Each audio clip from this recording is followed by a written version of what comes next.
Okay, I'm going to be completely transparent with this review. I have never seen Terminator until just now.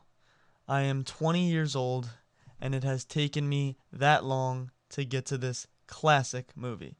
For the longest time, I thought it was an overrated action movie starring Arnold Schwarzenegger, and that is the only reason that it got any name recognition. I am happy to report I was completely wrong. You're okay. This one, real fucking ugly. You're dead.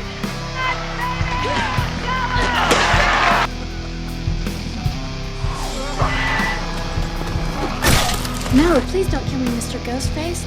I want to be in the sequel. You just bought yourself another Saturday. Christ.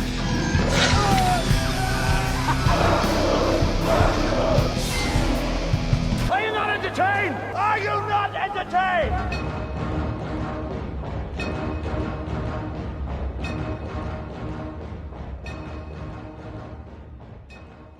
Terminator 1984, written, directed by James Cameron, starring the one, the only Arnold Schwarzenegger. Now, this was James Cameron's first film, basically. The only other film that he got to do at feature length before this was Piranha 2.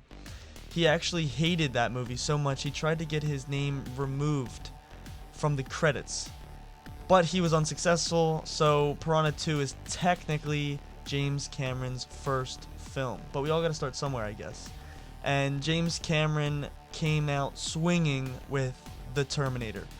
The Terminator is a science fiction, action, thriller, horror movie. Yes, I would be on the side of the fence where Terminator is a horror movie, the first one. I would go as far as to say that The Terminator is a slasher movie. I mean, when Arnold spawns in to 1984 after he is sent back in time, he immediately murders 3 thugs on the street. He rips one dude's heart out. If you put a hockey mask on this guy, or a William Shatner mask on this guy, he is basically Jason Voorhees or Michael Myers. And there's no ifs, ands, or buts about that. In my book, at least. Let me know what you think, but in my book, The Terminator is a slasher movie. I'm sure you can already tell about the way that I'm coming off with this review so far that I enjoyed the hell out of The Terminator, which I did, and I think that is attributed to its horror tropes and its slasher vibe. I am no doubt a horror fan at heart, and especially slasher movies. Slasher movies got me into films in the first place. Movies like Halloween, Friday the 13th, and The Terminator came out in the epicenter, the heart of the slasher genre, 1984. So it's no wonder that James Cameron was inspired by the slashers of the 80s when he made The Terminator. He just added his own science fiction element, in which this Terminator is sent back in time to kill Sarah Connor. She would go on to be the mother of John Connor, who would be the leader of the resistance in the future war to come against machines. So we already touched on Arnold and how badass he is when he goes slashing people. But let's talk about Kyle Reese for a second. Kyle Reese is a futuristic soldier under John Connor who is sent back to protect Sarah Connor so then she can, well, have John Connor. And he inadvertently falls in love and winds up being John Connor's father. That's right. So the guy who sent him back in time winds up being his son. It's a weird, like, time travel paradox kind of a thing, but I was all there for it. I think the romance between Kyle Reese and Sarah Connor is a highlight in this movie. Not only do you have action beats, horror beats, but you also throw romance on top of that and science fiction. Not to mention the amazing, emphasis on amazing, phenomenal score.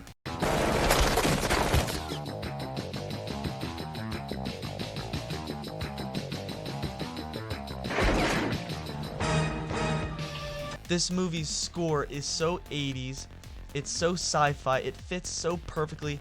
I wish the later installments in Terminator would have stuck to that kind of a synth wave score, but we'll get there when we get there.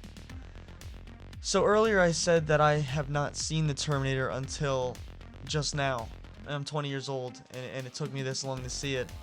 And I said that's because I thought it was an overhyped action movie, but I was mistaken. And the only reason that I actually watched the Terminator is because I was assigned it for homework in my film history class. The Terminator was assigned to me to watch for homework. I know, a difficult task. And then I had to write an essay about it, but that's besides the point. But that inspired me to make this video because I fell in love with the whole sci-fi vibe of this movie. I really now understand why the Terminator was such a big deal. Why it is such a big franchise in Hollywood that got so many sequels in the franchise. I understand now. I really do. Arnold. This was the movie that made Arnold, I think. I mean, going back in his filmography and everything, this movie really sent him on the trajectory that he would wind up being an action movie icon. And it was the Terminator that did that, because I feel like being a Terminator, being a cybernetic living organism or living tissue on the outside and a metal body on the inside, it really lent itself, the character lent itself to Arnold, because he can talk in his different accent. It's almost a synthesized voice he's got, the way he speaks, and it lends itself to a robotic Terminator. And all of his flaws as an actor are compensated by the character. And I think that is just a detriment to good writing and good casting. Originally, James Cameron didn't even want Arnold Schwarzenegger to play the Terminator, but I believe it was one of the producers that coaxed him into it, and once Arnold sat down for dinner with James Cameron, they just really hit it off, and James Cameron decided that Arnold was going to be the Terminator.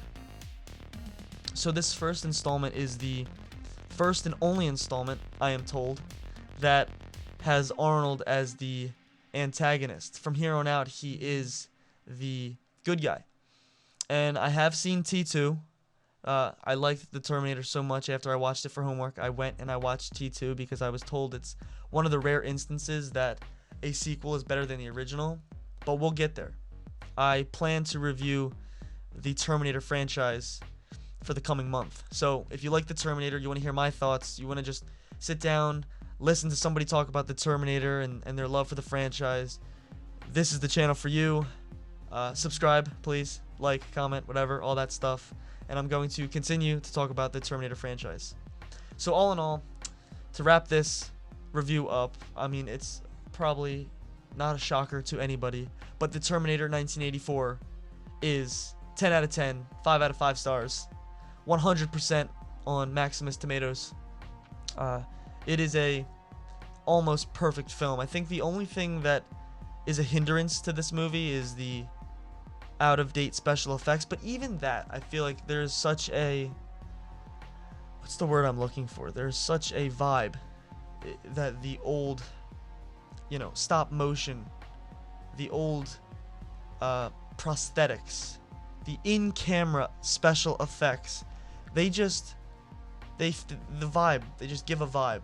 And this movie has that vibe. When Arnold has to cut out his eye, and you can tell that it is an animatronic or a prosthetic head of Arnold. I mean, yes, you could tell it's not Arnold, and it definitely looks like a rubber latex head or whatever. But that's almost what is endearing about this movie. It's what makes you fall in love with the homemade vibe of this movie, because the original Terminator was the lowest budget of all of the Terminator movies ever made. And you can kind of tell in some of the scenes, but James Cameron and crew did a great job of hiding their lack of funding, and they really hit it out of the park. So that is my thoughts on The Terminator. It is a great movie. I definitely recommend you add it to your collection. I'm so happy I finally got around to watching The Terminator. A little bit embarrassed to even say that I didn't watch The Terminator in my 20 years of breathing oxygen. But I was assigned it for homework, and here we are now talking about it on YouTube. There's only one thing left to say. Are you not entertained?